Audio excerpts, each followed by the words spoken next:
Yo, how's it going? Been a while since I've done one of these, but I'm going to try and do a little making a beat video. I'm going to use the SP-202, this chap here, the 303 and the 404SX, and I'm going to try and combine the best bits of each of those to try and just sort of show you a working method for using the three together. I got a stash of records here, just some Bollywood business that I picked up in Amsterdam a little while ago. So we're going to fish through those, see if we can find anything. And the first decent thing we find, try and make a beat out of it. So let's give it a go.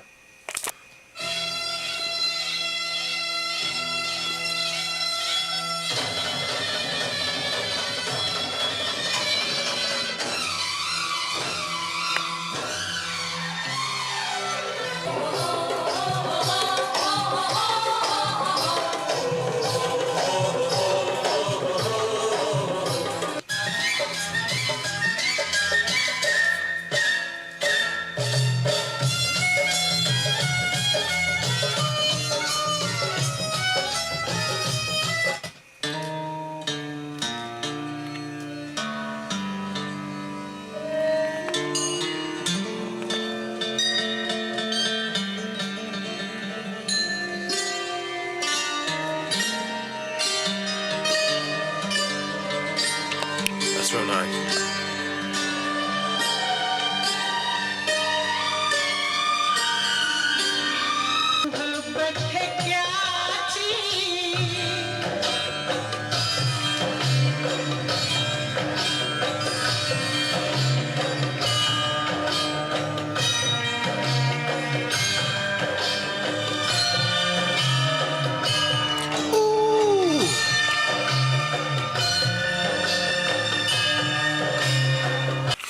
Okay, so first record we played, there was some pretty decent stuff on there, so I'm going to try and use that. First thing I like to do is to record into the 202, this crusty beast here. It's quite a long sample, because I'm just going to play like a minute of the record or something, so I'm using the memory card. They're quite expensive to get, but you can find them if you fish around. It's got a whacking 2 megabytes of capacity on there, so I'm going to try and record into the 202, and then use the lovely pitch effect on the 202 to kind of, I don't know, SP sort of 1200 up the sample, which give it a bit of ring and just drop the bit rate and stuff. So yeah, we'll give it a go. So yeah, I'm going to record it in the 202 on standard mode, just so it's nice and crusty, and so that I can get it on the card basically.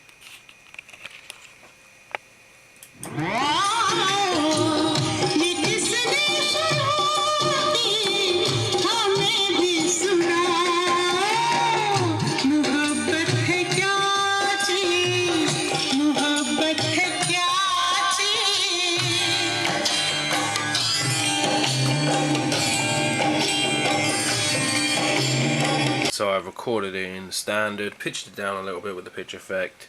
You can only use limited effects when you're using the card, but the pitch is nice.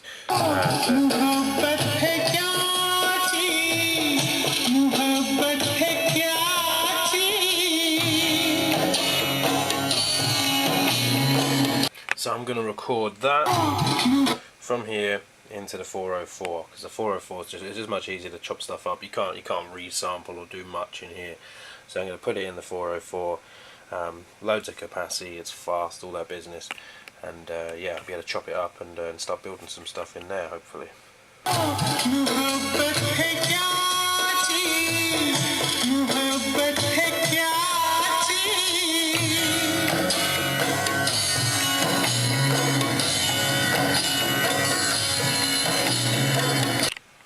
So you may notice there was the peak light was coming on a little bit there, so, but with the 404 that's okay. With all of these machines really it's okay, as long as it's just coming on. It's nice to sort of slam the samples in there really.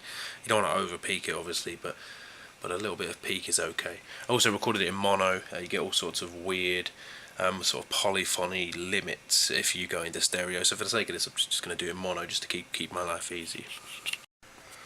So we got the sample in the 404. What I like to do, I mean there's loads of different ways of doing this, but I like to chop it in the 404, and the easiest way I find is, because it's got so much memory, it doesn't matter about being efficient and all that kind of stuff. So I keep the first chop here,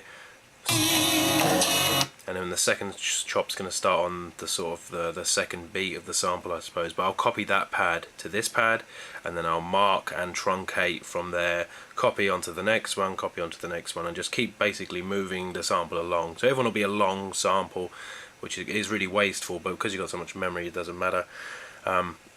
Yeah, so I'll do that until I've got a start point of everywhere I want, so they're sort of the start of my chops, and yeah, see what I'm left over with.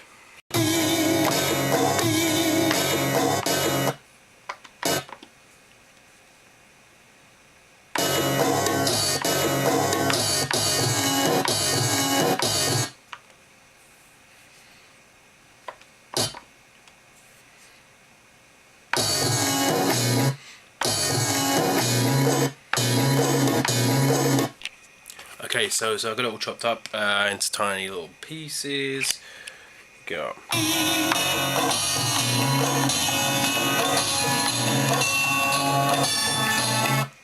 And second bang.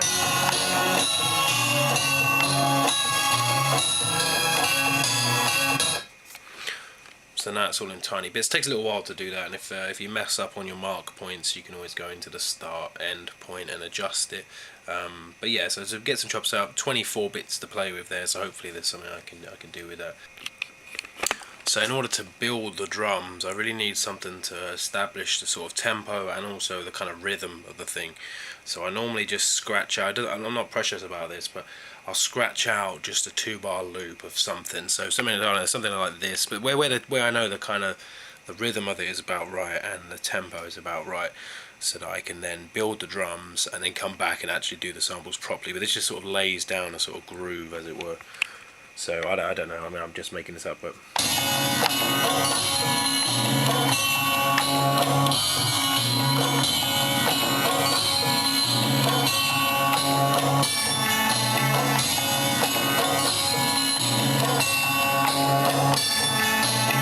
So I don't know, just lay down some bullshit, just basically to build the rhythm, and then I'll resample that. So I'm going to resample that into its own little loop, and then use that to build the drums around, if that makes any sense. So yeah, now I've got my resample loop over here. I'm going to record that into the 303, and then it'll give me something to have in the background as a kind of reference, and then I can build some drums up over here. I've got a loop in the 303 now, and I can now route the 404 through the 303. So I'm listening through the 303, and the loop I've got in there as a reference is there, but I'll be recording, essentially resampling patterns of drums into the 404. So I've got some drums, and what I'm going to do is I'm going to play the reference loop and then just lay down a basic 4 hits of hats. Sorry, it's hard to do with my left hand, one-handed, but yeah. So I'll lay down a basic tempo of hats, and then I can build up a resampled drum loop based around the tempo of the sample, approximately. So something like this.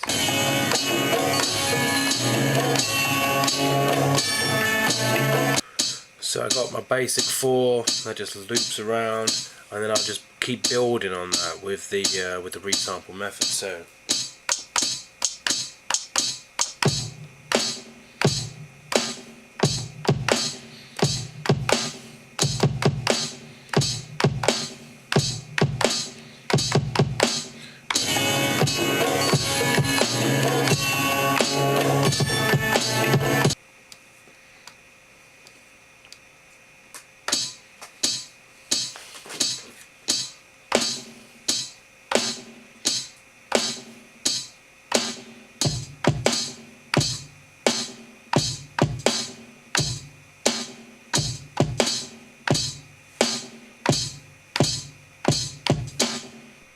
So I've built up a little resampled drum loop. It sounds a little something like this.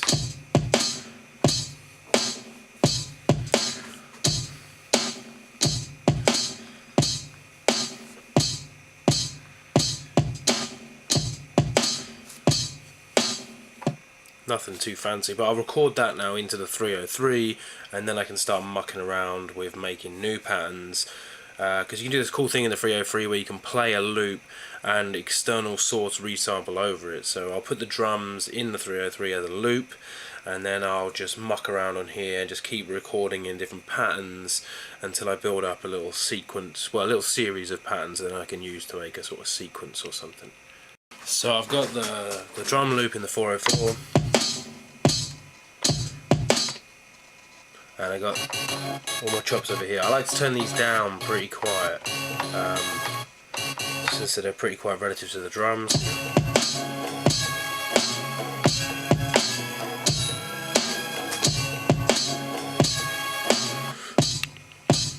Do something like that, and the awesome thing about the 303 is the vinyl sim. So if I put the vinyl sim on the external source and also on the drum loop, then that quiet sample will now be dragged up by the compression of the vinyl sim.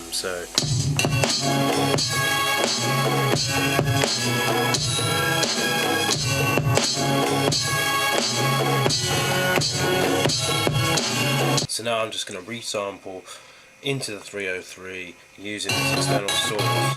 So I'll play the drums on here, play some stuff on here, and then resample it into the 303 without any effects on, so no vinyl sim or anything, but I'll cross-reference with the vinyl sim to get the levels right, and then I'll record those sort of dry loops into the 303, and I can arrange them and then do the vinyl sim stuff at the end.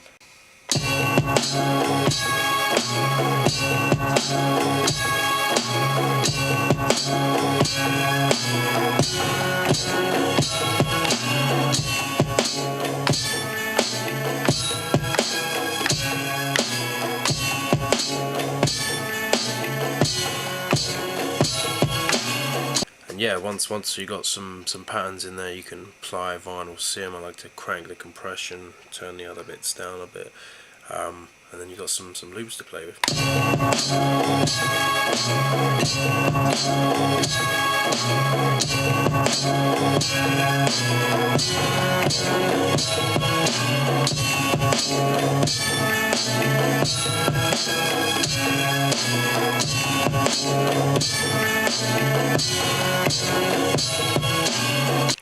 So yeah, so we made a beat. It's pretty decent, not too bad. First sample we found, so big up to Raj Kapoor. Big ups to these guys too. If you know, you know.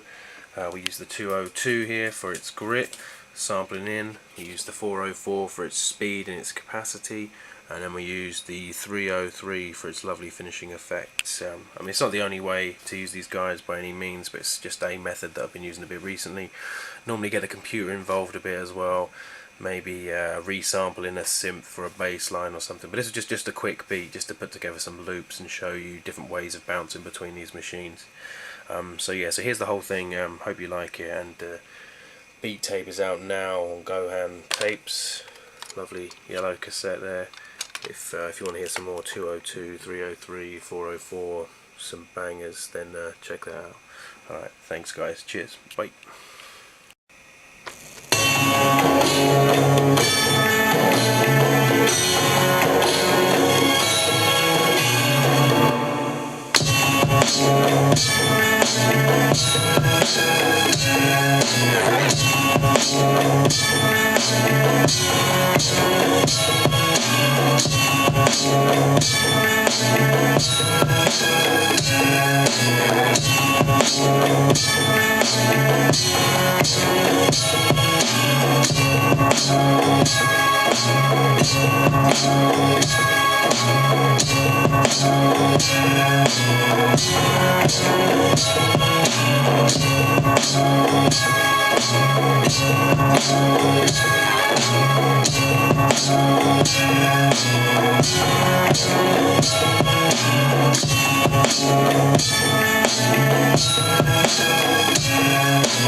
Oh,